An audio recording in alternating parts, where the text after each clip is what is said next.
ఎప్పుడో దూరంగా ఉంచుకున్న విషయం ఈ రాత్రి ముందుకొచ్చింది. దాన్ని తప్పించుకోవడం ఇక సాధ్యం కాదు అని అర్థమైంది.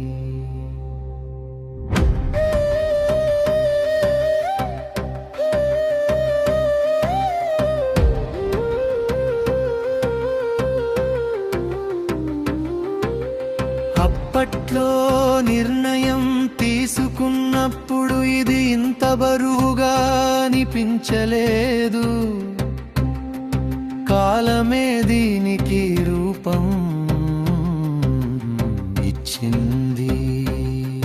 మరిచిపోయానని అనుకున్న జ్ఞాపకం మెల్లగా మేల్కొంది. అది నన్ను చూడగానే నిశ్శబ్దమైంది. ఎవరితోనూ చెప్పని నిజం ఇప్పుడు నా ముందు నిలబడింది. దాన్ని దాచే శక్తి కలేదు. ఈ ఎదురుపాటు యాదృచ్ఛికం కాదు. ఇది రావాల్సిన సమయానికే వచ్చింది. నన్ను తప్పు పట్టలేదు, నన్ను సమర్థించలేదు, కేవలం ఎదురుగా నిలిచింది.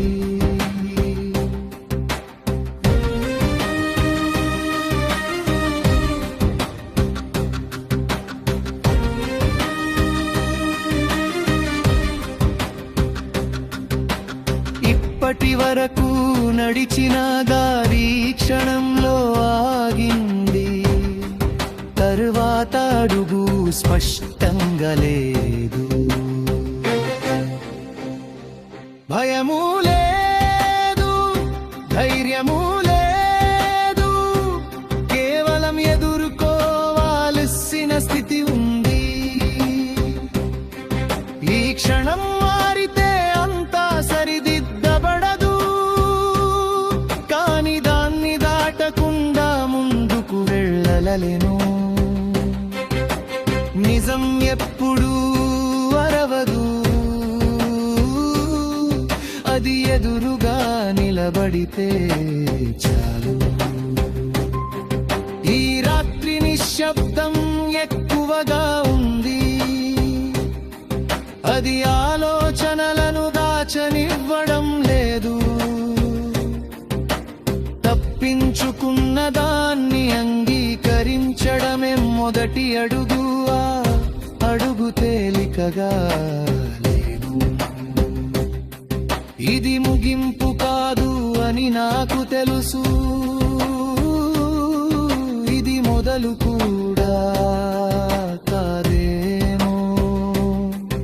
ఈ ఎదురుపాటుతోనే రేపు మొదలవుతుంది. అది ఎలా ఉంటుందో ఇప్పుడే తెలియదు.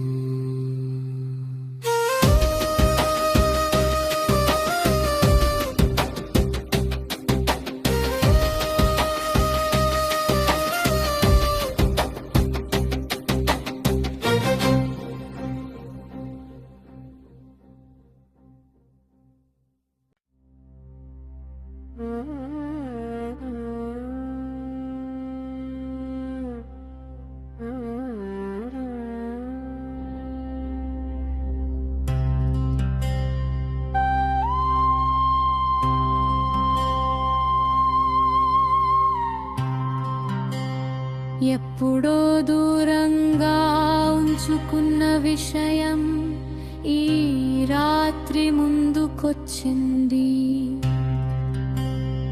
దాన్ని తప్పించుకోవడం ఇక సాధ్యం కాదు అని అర్థమైంది. అప్పట్లో నిర్ణయం తీసుకున్నప్పుడు ఇది ఇంత బరువుగా అనిపించలేదు. కాలమే దీనికి రూపం ఇచ్చింది. మరిచిపోయానని అనుకున్న జ్ఞాపకం మెల్లగా మేల్కొంది. అది నన్ను చూడగానే నిశ్శబ్దమైంది. ఎవరితోనో చెప్పని నిజమిప్పుడు నా ముందు నిలబడింది. దాన్ని దాచే శక్తి కలేదు. ఈ ఎదురుపాటు యాదృచ్ఛికం కాదు, ఇది రావాల్సిన సమయానికే వచ్చింది. నన్ను తప్పు పట్టలేదు, నన్ను సమర్థించలేదు, కేవలం ఎదురుగా నిలిచింది. ఇప్పటి వరకు నడిచిన దారి ఈ క్షణంలో ఆగింది. తర్వాత అడుగు స్పష్టంగా లేదు. భయము లేదు, ధైర్యము లేదు, కేవలం ఎదుర్కోవాల్సిన స్థితి ఉంది. ఈ క్షణం మారితే అంతా సరిదిద్దబడదు, కానీ దాన్ని దాటకుండా ముందుకు వెళ్ళలేను. నిజం ఎప్పుడూ అరవదు, అది ఎదురుగా నిలబడితే చాలు.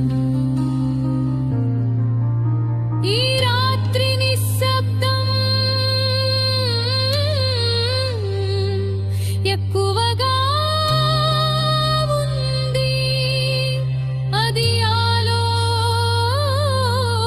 ఆలోచనలను దాచనివ్వడం లేదు.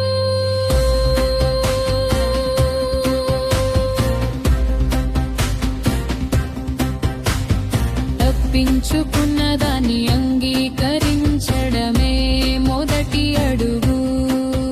ఆ అడుగు తేలికగా లేదు. ఇది ముగింపు కాదు అని నాకు తెలుసు, ఇది మొదలు కూడా కాదేమో. ఈ ఎదురుపాటుతోనే రేపు మొదలవుతుంది. అది ఎలా ఉంటుందో ఇప్పుడే తెలియదు.